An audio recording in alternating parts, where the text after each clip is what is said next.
This is the X-Zone Broadcast Network, broadcasting worldwide on broadcast affiliates and satellite program providers, including CNN Broadcast Network, Sirius Satellite Network, Star Media, Good News Radio Network, Angel Broadcast Network, Wiki Broadcast Network, and WPBN TV. For more information on the X-Zone Broadcast Network, visit us at www.xzbn.net.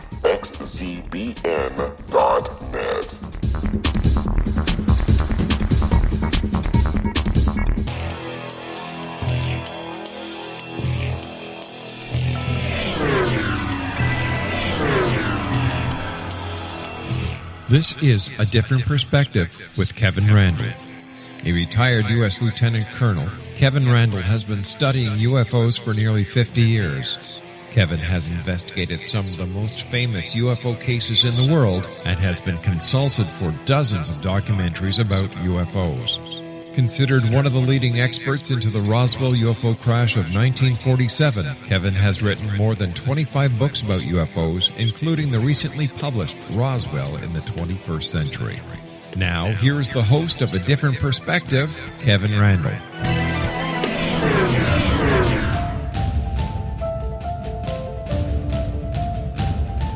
And as promised 167 hours ago, we are back with another edition of A Different Perspective, broadcasting from high atop the world on the X-Zone Broadcast Network, which for some reason in Canada would be the XZ Broadcast Network.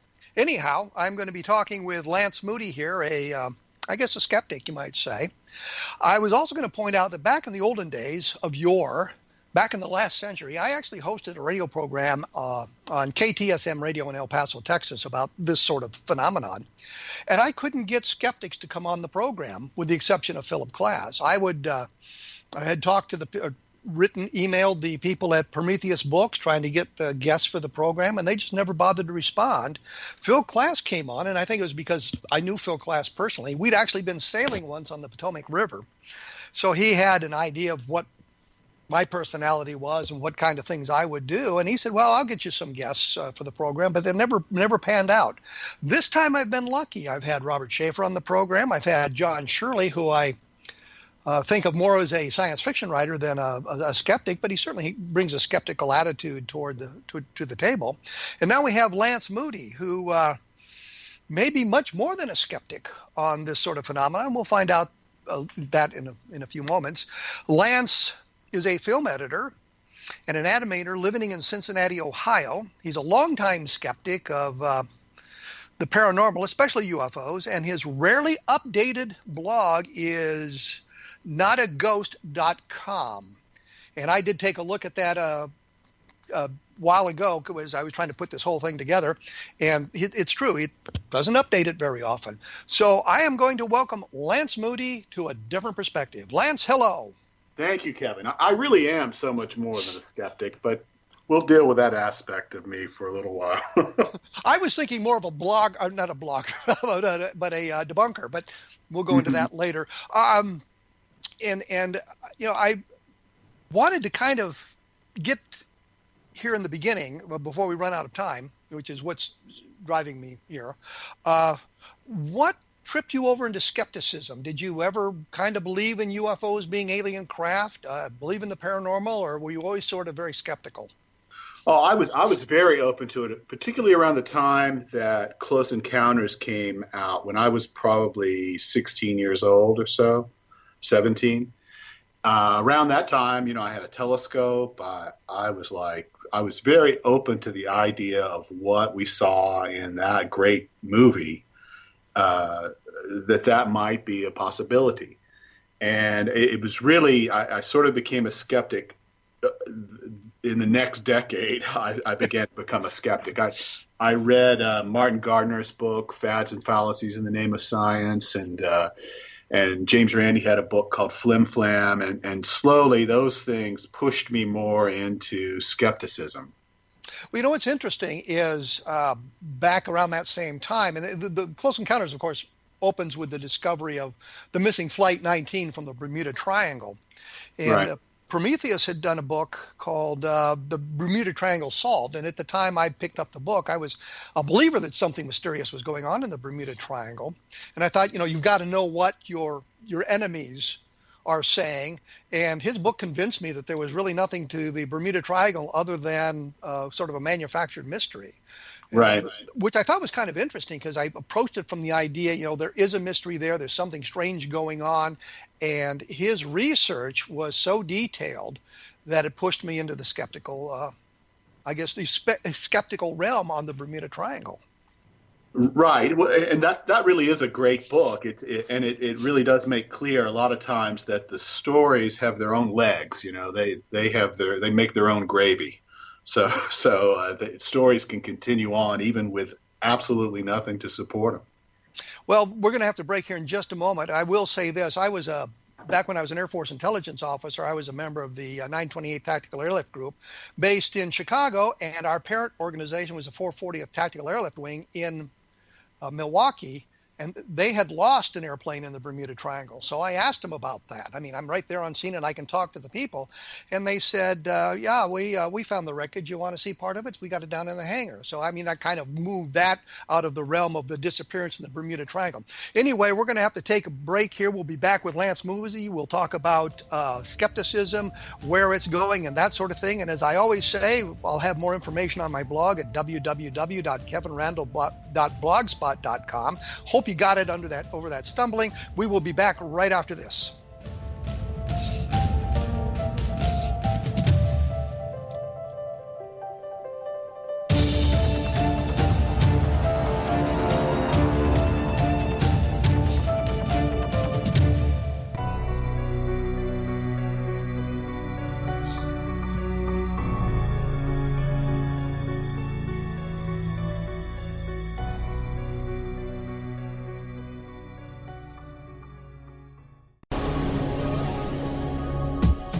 This is the X-Zone Broadcast Network, broadcasting worldwide on broadcast affiliates and satellite program providers, including CNN Broadcast Network, Sirius Satellite Network, Star Media, Good News Radio Network, Angel Broadcast Network, Wiki Broadcast Network, and WPBN TV. For more information on the X-Zone Broadcast Network, visit us at www.xzbn.net.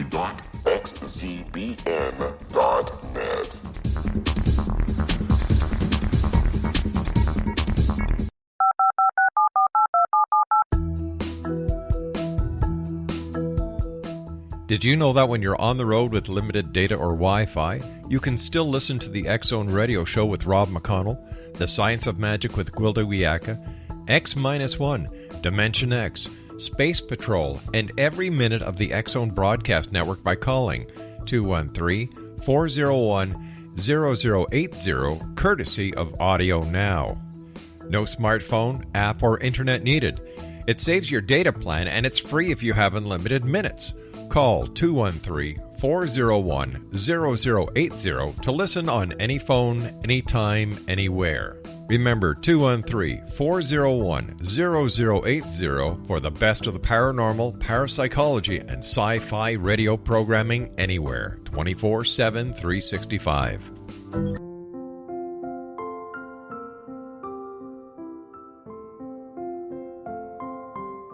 I am Dr. Carl O'Helvey, founder, president of a new cancer foundation focusing on evidence-based physical, mental, and spiritual interventions, including natural cancer cures, prayer, meditation, affirmations, nutrition, and other related holistic cancer prevention and cure modalities.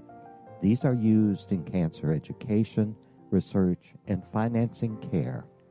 I ask for your help to continue this important work by donating at www.holisticcancerfoundation.com.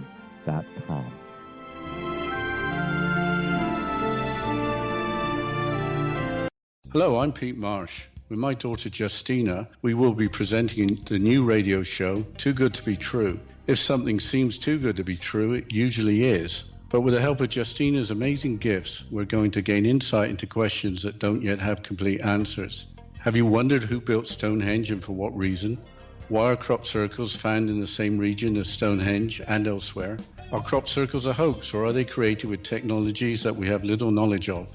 Who built the pyramids in Egypt and also in other countries? How and why were they built? Was the Titanic switched with the Britannic as part of a gigantic insurance fraud, or for more insidious reasons?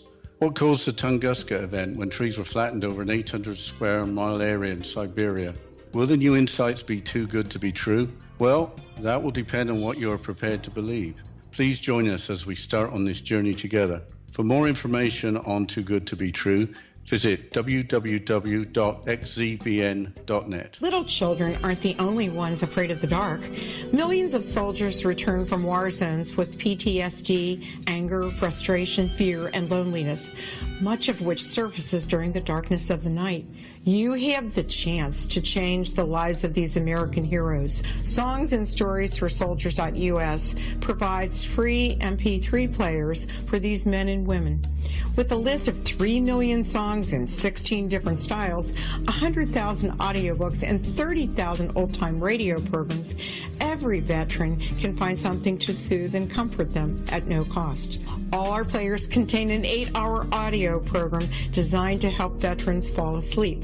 With 1,500 plus vets now participating, it's our goal to deliver 10,000 audio players this year. Go to our website at songsandstoriesforsoldiers.us. Help us help a veteran make it through the night.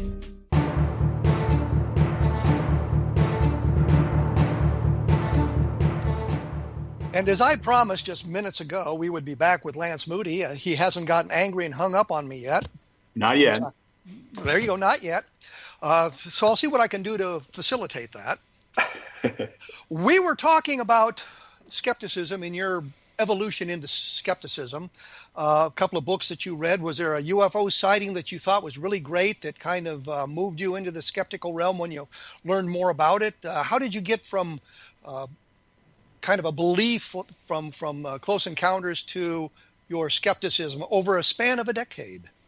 Well, sometime during the 70s, when I was a kid, I was maybe a little younger than 17.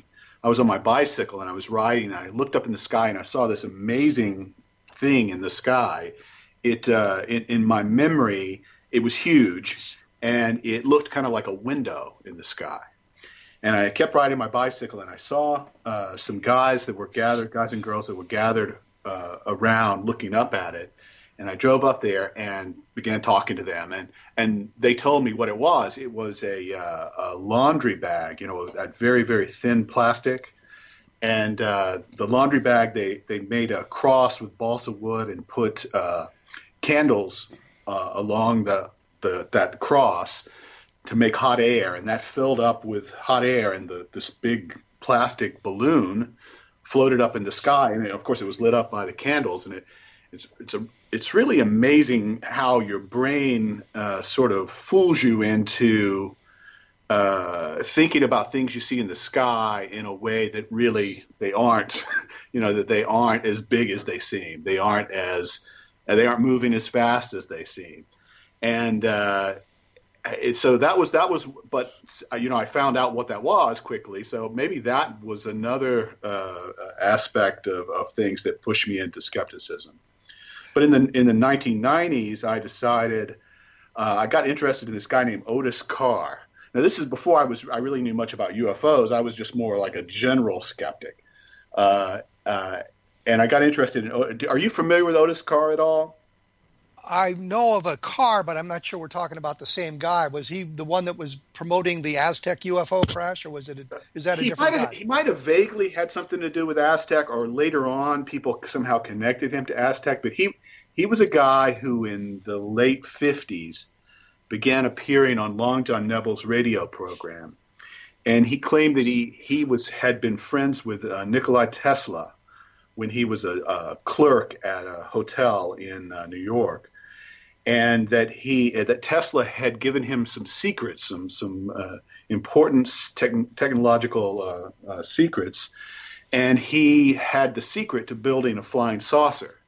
So he somehow hooked up with a guy named Norman Evans Colton, and Colton was a genius at marketing. So Colton began making these really for the time, especially these very elaborate and beautiful brochures and other materials about Otis's idea. OTC Enterprises was going to be the name of his company. They were going to be headquartered in Baltimore, and they were going to build flying saucers. Now, it all culminated in April of 1959, April 19th, when Carr and his entourage were all out in Frontier City, Oklahoma, in Oklahoma City. That's an amusement park there. I've driven by it many times. Yes, and so Carr, they were going to have the big launch of the OTC X1, which was a smaller version of his saucer. It was about 6 foot across. And, of course, it's not going to surprise you that there was no actual launch, but a lot of people came to see it, and Carr began to collect money from people all during this time, from the late 50s all the way to 59. He would take checks from people who wanted to contribute or to invest in his company, and he would just pocket them. And this got him into trouble with the Securities Commission, and Carr went to jail for a little while for that. There never was really a launch, but Carr persisted up until I think he died in 82, and he still claimed he had these secrets, but no one ever. He's the only one who ever saw any of his craft go into the sky. But he claimed that one of his saucers did. The last time he saw it, it was heading up through the clouds. So I always thought that was a great story, an interesting story. And during the 90s, while I was traveling a lot and I had a lot of free time. Editors have free time because you're working for real intensely, and then you got to wait for the machine to render or do something. So I've got that's how I comment so vociferously on your board, because I have time to read something and make a quick comment. So I got interested in that, and I began interviewing various people involved in that early movement, the history of UFOs. And I got to be friends with Jim Moseley, for instance. I think I talked to all of the living contactees like Minger, and I spoke with Gabriel Green, Wayne Aho. Aho is correct. And so I picked up a knowledge of that, and I also kind of got an appreciation for what you did a lot of, which was interview people about things that happened, a long time before. And I began to understand, because I had some good information, some good documentary evidence, films and newspaper accounts and so forth, so that I could see that when people were telling me their story of what happened in 1959, that they would often get things wrong. And sometimes I would talk to two different people who had diametrically opposed accounts of what happened. And I knew what actually had happened, or as close to where we can ever come in knowing what happened historically. And I began to see that people, do get things wrong when they're recounting events, particularly when they're recounting events that happened decades before. So, and that slowly got me more and more interested in the sort of subculture.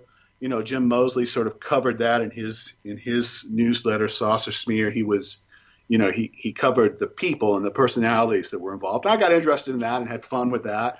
I remember during this time period, you remember that fellow named Pat Packard who lived here in the Cincinnati area? Yes. So, there was, and here's a bit story of Pat Packard, because it is my show and I get to inject stuff when I want to. Mm-hmm. I was heading out the door one day, and Pat Packard called. And I told him, well, I'm heading out the door, and he says, well, I'll let you go. I'll talk to you later. And I said, no, let's chat now. We've made connection. I think he died like 3 weeks later.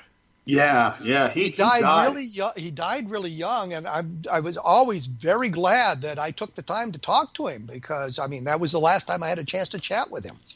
That was my Pat Packard story. So yes, I knew Pat Packard.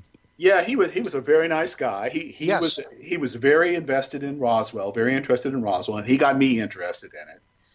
And we would argue on the phone a lot, good-naturedly, just like you and I do sometimes.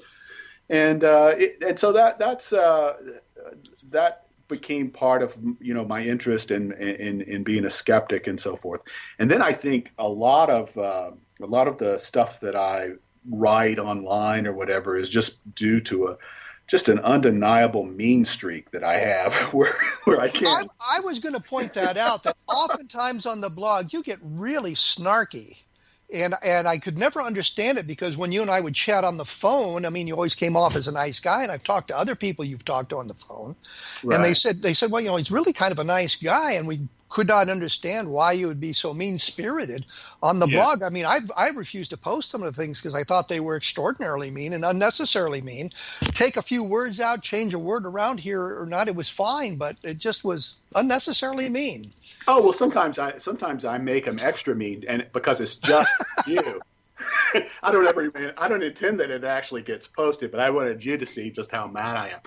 I guess the thing that makes me mad is that, particularly now, that I do feel like the kind of lack of critical thinking that some people that you and I talk to regularly, that lack of critical thinking has.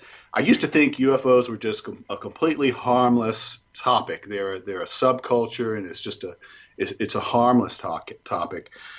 But lately, particularly very lately, I've begun to think that that a lack of critical thinking really makes the world a worse place. You know, it leads to the things that we see, like the conspiracy theories, like Pizzagate, the thing that cropped up recently in the presidential campaign. And just to explain, in case people don't know, is a fake news site said that I guess Clintons were involved in some kind of child pornography ring run out of a pizza place in Washington, D.C., and some guy traveled from North Carolina to confront him about it, and it was a wholly untrue story. Right, and he traveled there with guns, too. Yes. In violation of federal law. So I've begun to think, and I don't know if this explains everything about how I feel about the topic, because most of the time it's just a fun little hobby for me. But I do feel like some of that kind of thinking is harmful to everybody. You know, that it hurts. Every person is hurt when people stop thinking critically. And so, I'm not going to be able to change that, right? There's no changing it, but to complain about it bitterly is something that I'm more than adequately suited to do.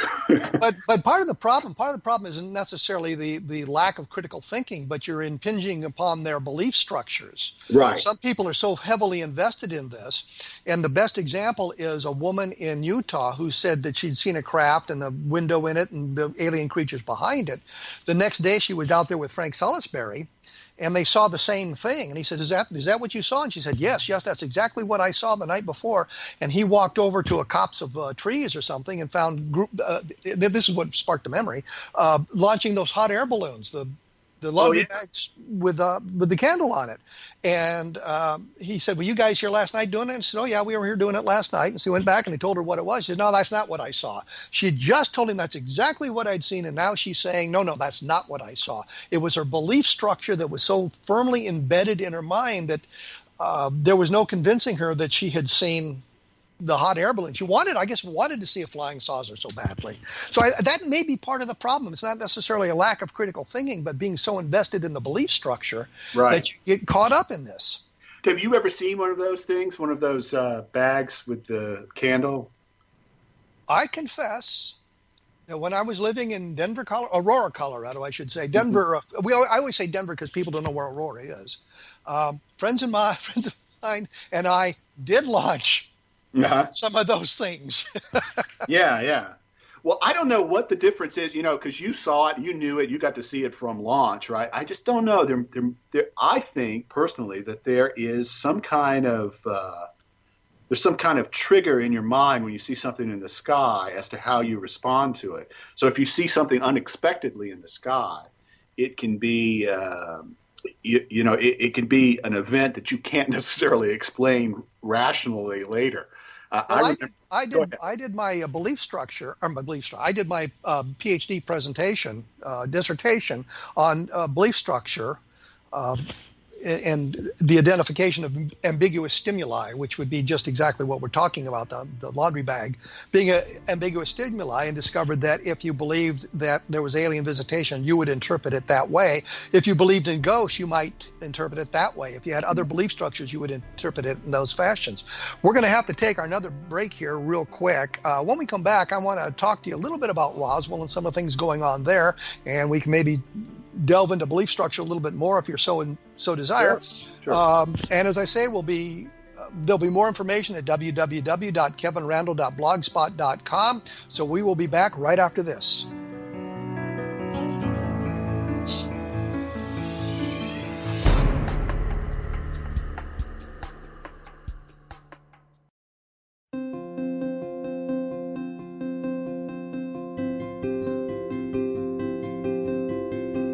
Dreams are our personal gateways into infinite wisdom. Don't miss shamanic counselor and indigenously trained dream decoder Sandra Corcoran's inspiring book, Shamanic Awakening Between the Dark and the Daylight.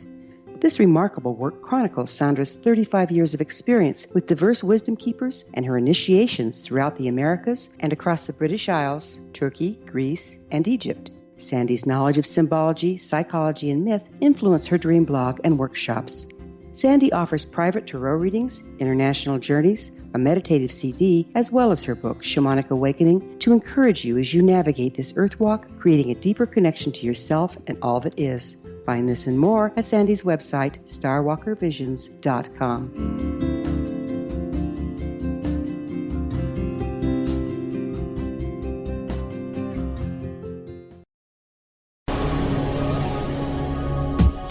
This is the X-Zone Broadcast Network, broadcasting worldwide on broadcast affiliates and satellite program providers, including CNN Broadcast Network, Sirius Satellite Network, Star Media, Good News Radio Network, Angel Broadcast Network, Wiki Broadcast Network, and WPBN TV. For more information on the X-Zone Broadcast Network, visit us at www.xzbn.net.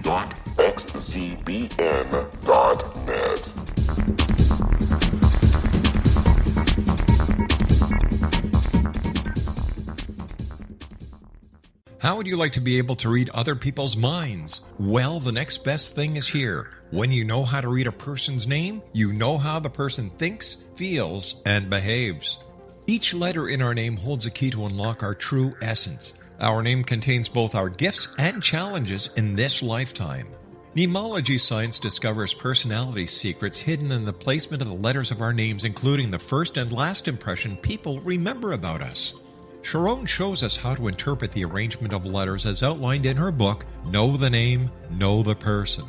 Sharon Lynn Wyeth created mnemology science after 18 years of research and testing her theories, and has supported thousands of people around the world in understanding themselves and others better.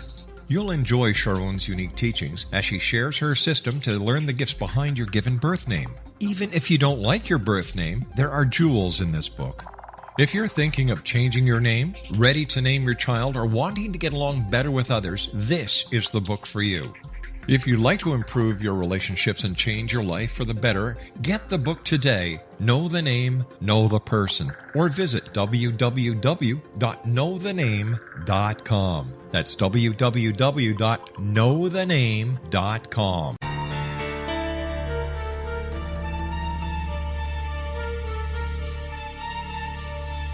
Hello, I'm Justina Marsh, and with my dad Pete, we are going to present a new show called Too Good to Be True. Together, we are aiming to discover more truths about this world and beyond. Do you have unanswered questions about the world? Do you ever wonder about aliens, conspiracy theories, or the universe? There are many shows discussing subjects such as pyramids or UFOs, but we want to relay this information based on our own research, including from spiritual means. Hopefully, listeners will be helped with their own beliefs and will appreciate the psychic insights that add to the previous research and information. We both look forward to sharing this insight and beginning this journey with our listeners. Visit xzbn.net for more information about when to listen.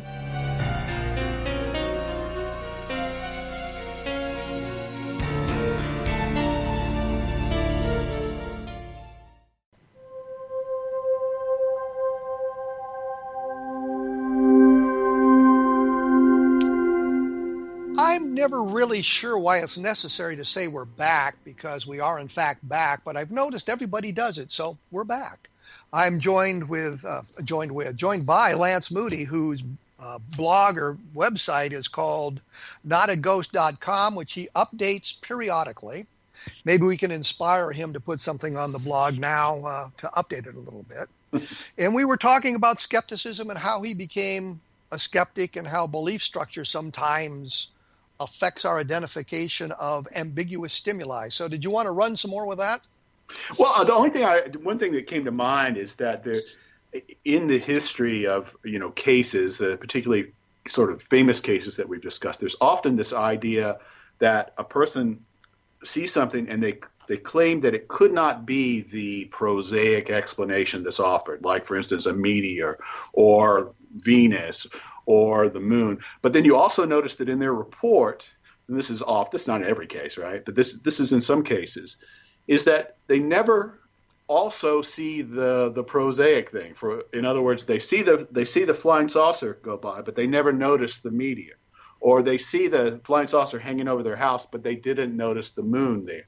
So or Venus or whatever, that to me is indicatory of what's really going on, which is that, like you said, people come to the table with some preconceived ideas. And I think sometimes when you get this sort of sudden look in the sky and you see something, you're not quite sure what it is immediately, that those biases kick in, and that sort of creates what the event becomes for you. I think one of the things you need to look at in the UFO reports is the length of the sighting. And you see some of the sightings, and if you go through the Project Blue Book files, which we all know is online under Fold 3, and look at the project card, and it gives you the duration of the sighting, it'll say 1 to 2 seconds. And I'm thinking, if you've seen it on that short of a period of time, you really haven't gotten a good look at it. And I think this comes down to the Charles Whitted sighting, which they clearly saw was, I believe, a meteor, right, and that sort of thing. But they got a quick look at it, and their mind, it's I guess a form of Gestalt psychology, put in the windows, made them think that there was a cigar-shaped craft with windows on it. But one of the things that kind of triggered me wanting to get to Charles Whitted was something that you'd said about how the stories seem to evolve as time passes. And I was looking at the Charles Whitted sighting because I remembered from the Project Blue Book files saying that there was no turbulence involved when this thing flashed by, which I thought was a real clue for what they had seen. And I went back and I looked at the newspaper articles and things like that, and they were saying at the same time that there was turbulence involved. And I've never understood this dichotomy there. Right. Within hours of it, they're talking about, well, there was no turbulence, and they tell the Air Force investigators there was no turbulence involved, and yet they're telling the newspaper reporters, yeah, we felt it buffeting the aircraft as it went by. And I know you challenged me on the newspaper article because I didn't give the date of it. I hadn't seen that one, but I had seen another one, which was dated the next day after the sighting in 1948 that talked about the turbulence, and it was clear that the first article I'd mentioned had used the same information. But it kind of shows that the witnesses sometimes are just kind of flabbergasted by what they saw and don't give a good account. There's also something called flashbulb memory, which we supposedly was this idea that the real traumatic events, the real important events are stuck in our brain and they're almost immutable. And we learn by studying this flashbulb memory that that's not true. And right. The best example is a guy, a psychiatrist or psychologist teaching in the university. When the Challenger blew up, he gave his freshman class like 6 questions on where were you when it blew up? How did you hear about it? This sort of thing. And then as they became seniors, he gave them the same questionnaire, and their responses changed. And 25% of them were completely wrong. Their memories were completely wrong about what they had seen and how they'd gotten involved in it. Some of them were completely right, by the way, and some of them were a mixture of that. And the one that really kind of got me was that he showed this one girl that she said she was home when she'd heard about it and all this thing that went on. She was clearly at college. He was clearly in class. It clearly didn't happen the way she remembered. And her response was, well, that's the way I remember it. So, right. And, just to head back into the UFO realm, there was a famous study done in England where these guys, they essentially lit up flares and lights on the top of a mountain from a nearby viewing point. And then they recorded what the witnesses on this other, from the viewing point, said about what they saw. And their descriptions of what they saw, some were right, just like you said, some were on target, but a lot of them were not on target. A lot of them described motion, color, size, virtually anything that you could get wrong and that you really needed to get right if you're talking about a UFO, the witnesses would get wrong. And that should have been, that kind of thing should act as a sort of warning sign for people who are interested in proponents of the idea that UFOs are non-prosaic. But it doesn't. It never. These kinds of things don't ever seem to make a dent among a certain number of people. UFO believers, as I call them, there's a whole spectrum. There's people who are pretty skeptical, and they just think maybe there's something to it. As a skeptic, I can't say anything wrong with that. That's a rational and normal way of thinking, I think, about UFOs. But then I think a much larger group of people who are interested in UFOs, they've already decided that the evidence is good enough to say that there is something non-prosaic involved. That's already been proven to their satisfaction. And then, of course, the spectrum goes on down to even worse, where people are talking about the various species of aliens that control the planet. So it's a there are 57 varieties of species visiting the planet. and I say that because one of the people who were really promoting that actually said there were 57 varieties of species. Right. And I hearken back to Tail Gunner Joe McCarthy talking about 57 communists in the State Department. And he got the number off a label of Heinz 57 sauce or something. Yeah. But I think that it also bears not only on belief structure, but where you set the bar for evidence. And some people, the bar is not as high as it could be. And they're accepting evidence, testimony. Testimony is evidence. Right. But you've got to look at the testimony and determine how accurate that testimony is. And you and I would agree that if you're looking at something in the sky with no reference around it, you really can't tell how big it is. You really can't tell how fast it's going. You can't really tell how far away it is because you have no frame of reference. Right. And that contributes to all of this sort of thing. But I think that when you look at all of this, there are some cases that are very hard to explain. And I think of Level Land specifically, that there's a lot going on there. And the problem isn't, I was going to say the investigation, but it really was the investigation. The problem with Level Land is the Air Force sent an investigator in, the National Investigations Committee on Air Phenomena sent an investigator in, and Don Kehoe, the director of NICAP, got into a pissing contest about how many witnesses there were.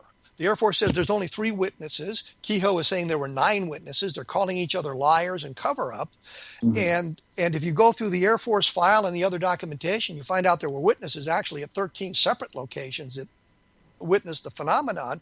But everybody was so busy arguing their agenda that the proper investigation never took place. And so we're left with this case that is now more than 50 years old that could have given us some real answers, but does not, because of the belief structure of the people involved, the agenda of the people involved, the Air Force attempting to follow their regulations, which said if we can't explain something, it's classified, and all of that comes together to kind of inhibit rational discourse on some of the UFO phenomenon. Yeah, I can definitely see that. I'm not super familiar with facts at my fingertips on that case, but I seem to recall there are some things that are more on the skeptical side. Is that the one that also may involve, or has been proposed to involve some what is the stuff that's jettisoned from planes to? Chaff. Chaff, yeah. No.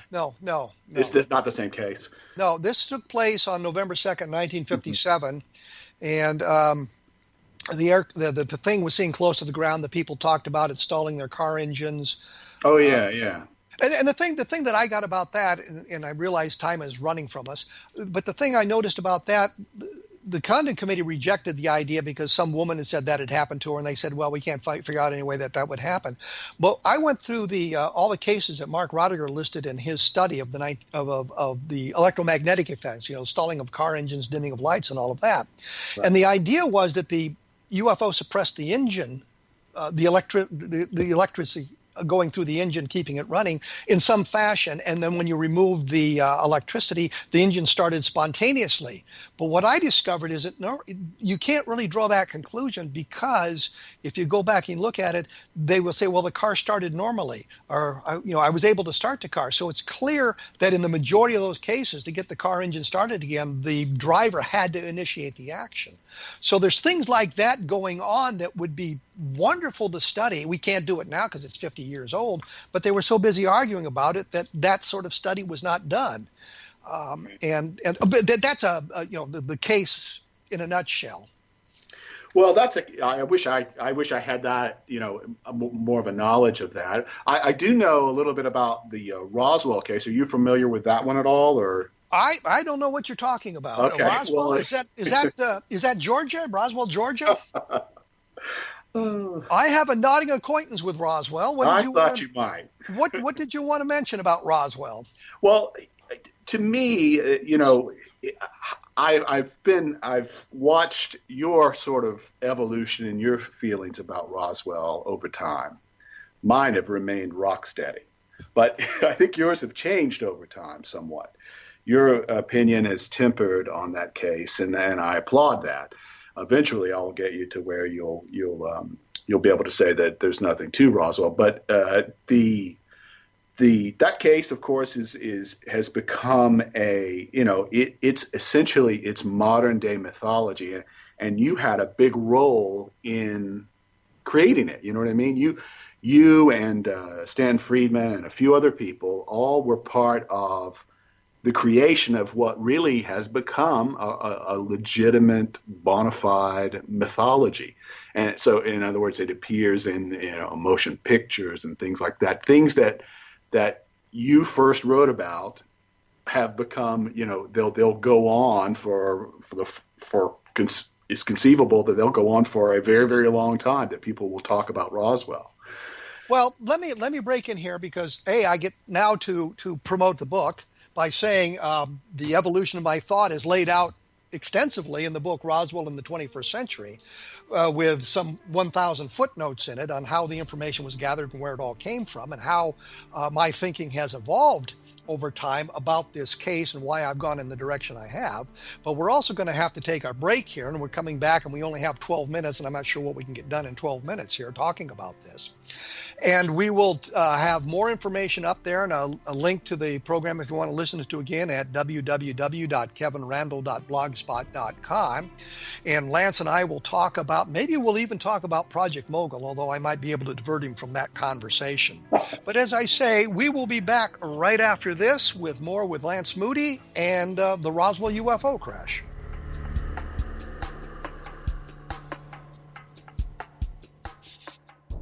Hi everyone, Rob McConnell here, and I wanted to spend a moment on internet streaming. Everybody has heard about internet streaming, but not many know much about it. Did you know the internet streams just about everything? Movies. From new releases to old classics. TV shows. Almost every show, every episode, and much more. But the question has always been, how do you do it? Well now, thanks to the folks at 123 Ready TV, I have the answer for you. They have developed a simple program app, 123 Ready TV, that you install on your Windows PC, Android smartphone, or Android tablet that can have you streaming like a pro in less than 5 minutes. You truly won't believe how much is available or how easy it is to do until you try. And for a one-time cost of only $19.99, this product is a real winner. To learn more about 123 Ready TV, visit our website at www.xzbn.net.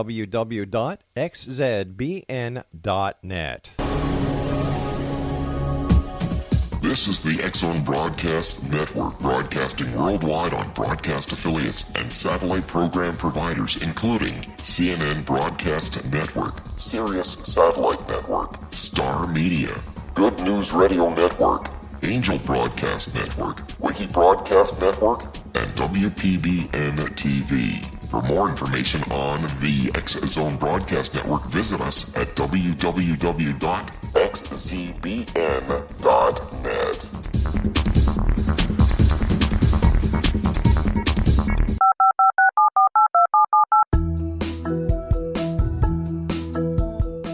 Did you know that when you're on the road with limited data or Wi-Fi, you can still listen to the X-Zone Radio Show with Rob McConnell, The Science of Magic with Gwilda Wiyaka, X-1, Dimension X, Space Patrol, and every minute of the X-Zone Broadcast Network by calling 213-401-0080, courtesy of Audio Now. No smartphone, app, or internet needed. It saves your data plan, and it's free if you have unlimited minutes. Call 213-401-0080 to listen on any phone, anytime, anywhere. Remember 213-401-0080 for the best of the paranormal, parapsychology, and sci-fi radio programming anywhere, 24/7, 365.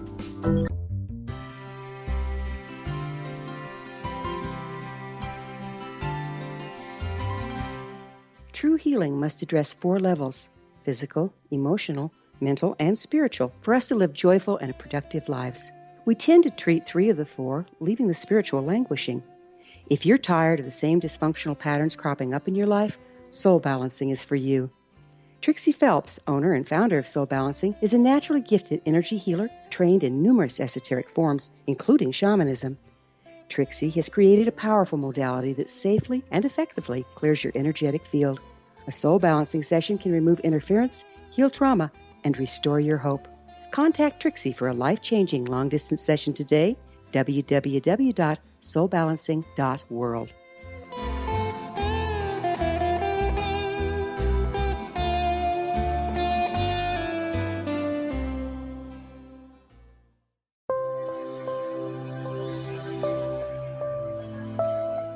There's a legend shared by many indigenous cultures of a time when the nations were cast to the 4 corners of the world. Each nation was given a body of sacred knowledge that held a different portion of the truth to preserve. True reality could not be known until all the nations reunited, combining the information. If a single one was missing, the world could not be reborn and darkness would prevail. The Science of Magic Radio is dedicated to reuniting the sacred knowledge. With the understanding, none of us has all the answers, but together we can open new perceptions and possibilities. Through our combined vision, the world can be reborn into a place where darkness no longer prevails. Join me, Gwilda Wiyaka, and the Science of Magic daily on the X-Zone Broadcast Network, xzbn.net, or visit us at thescienceofmagic.net.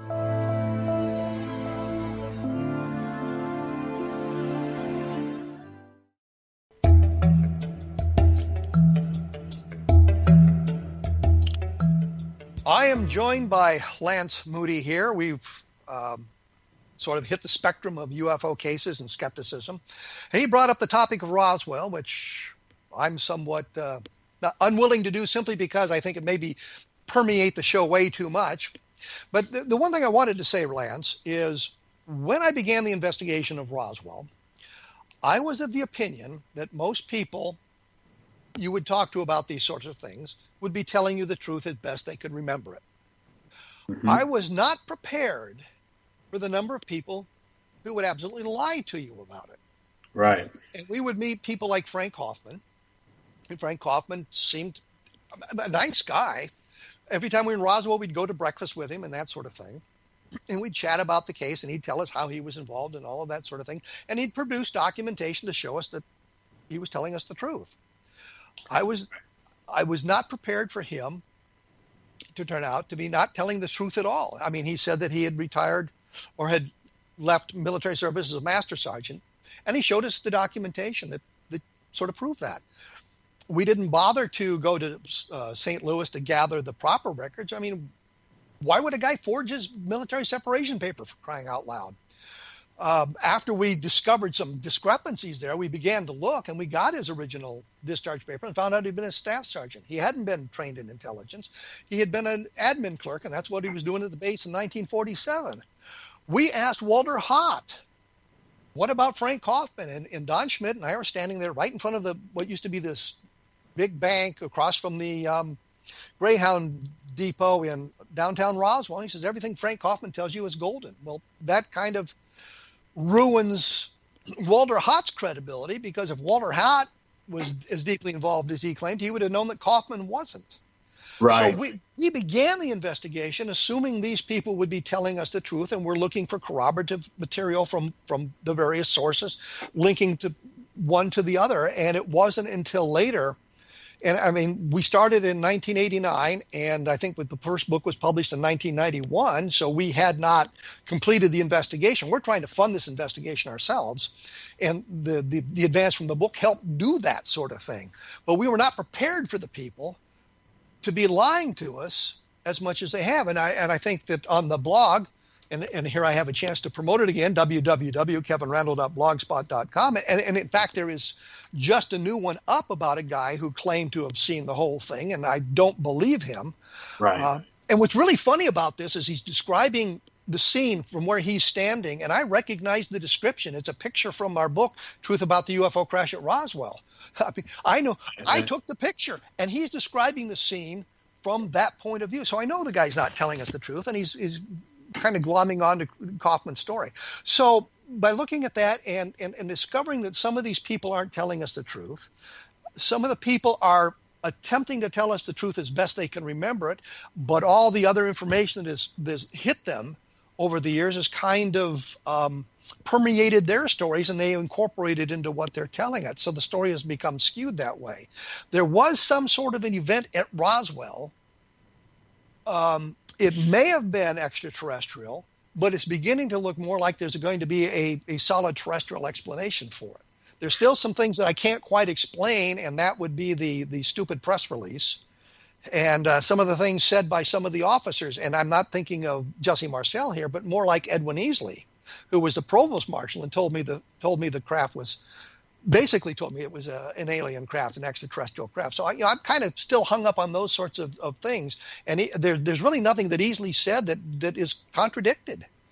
Well, you did manage to find quite a few tail spinners as you did your research. But I was going to mention when I was talking about Carr with various people, I had the benefit of having an event that had some documentation behind it, so I could look at the documentation and tell, times and dates and where people were and have photographs of them in places and that kind of thing.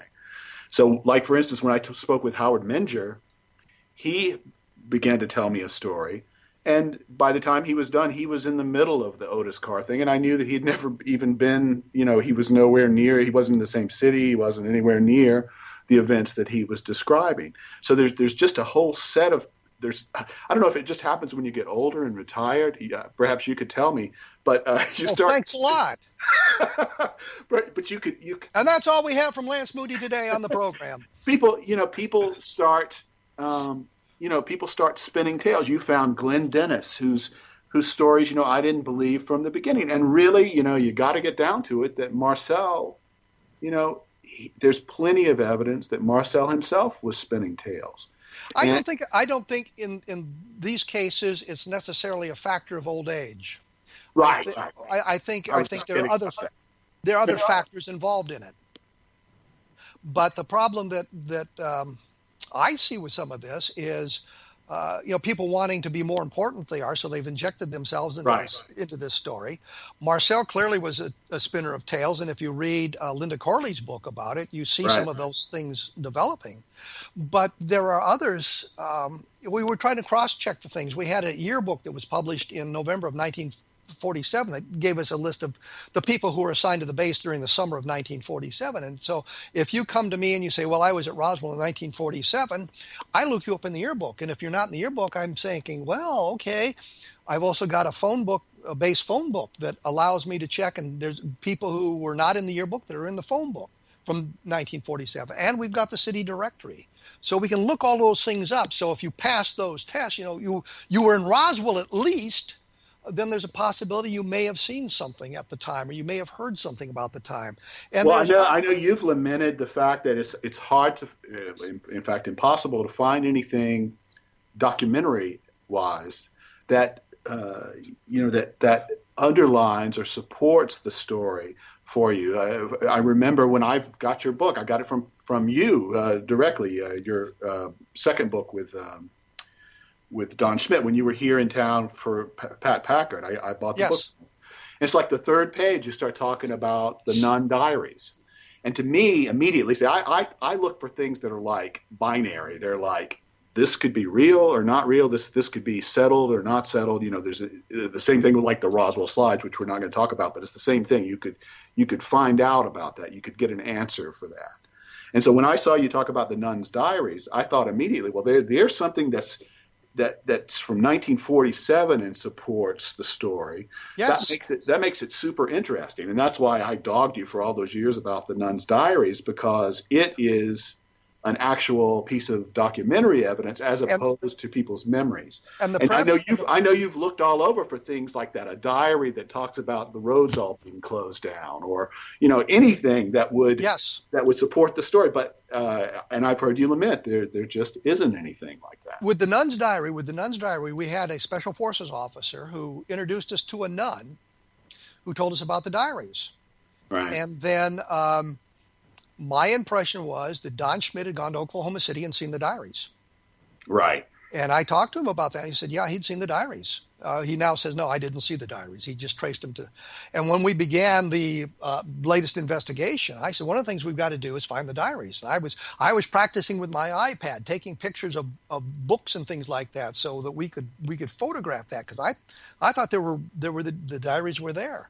I've come to the conclusion we've chased the diaries to someplace in Wisconsin, and right. They go back to 1960. The only conclusion I can draw from this is that A, the diaries don't exist. B, the special forces officer we talked to, he turned out not to be a special forces officer and been a PFC in the military.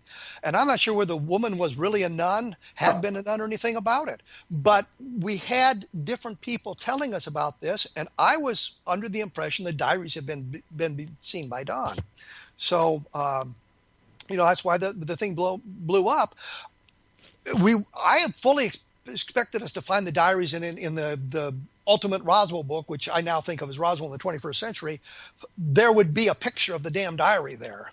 Right. And I think in the book, I don't believe the diaries exist anymore. So, but then that's the problem. We cannot get that sort of thing. We can prove people were in Roswell. We can prove that they would have been in a position to see these things had they happened. But we can't find the documentation. And as you pointed out, we can't find any letters. We can't find any diaries. We can't find anything to put it out. We got the newspaper articles that suggest something unusual happened, regardless of what the excuse was. There was one guy, and I've got to hurry here, who claimed to have seen the escape pod in the belly of a B-29 at Roswell. And his description is of an MK3 atomic bomb. In 1947, the atomic bomb shape, size, and everything was classified. And the real clue is it was a silver plate B-29, which were modified to carry the atomic bombs. And so he's describing this, but he hasn't seen the atomic bomb, and the assumption becomes he has seen the escape pod. And what he really saw was the MK3 atomic bomb. Well, I know you're planning to close up. We have a minute and a half. Well, I just wanted to say, I just hope people will realize that that skepticism really should be the default position. That you ought to ask for more evidence. I'm speaking to just the listener. I'm not saying that you don't already do this, Kevin. You ought to expect more evidence, and your default position should be not to accept something that is extraordinary until you have enough evidence for it. And unfortunately, I think too often and far too often lately, people are willing to accept things merely because they were posted on Facebook or a friend told you or something like that. Extraordinary things. And that hurts everybody. That makes the world a worse place to live. Well, Lance, we've run out of time, and I'm sorry. We're going to have to do this again because I think this has been fascinating.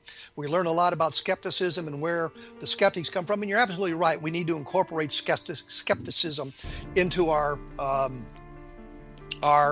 journals or whatever when we're going on. I will have more about this at www.kevinrandle.blogspot.com, and you can take a look at the article about the latest guy from Roswell, which follows a couple of other postings there.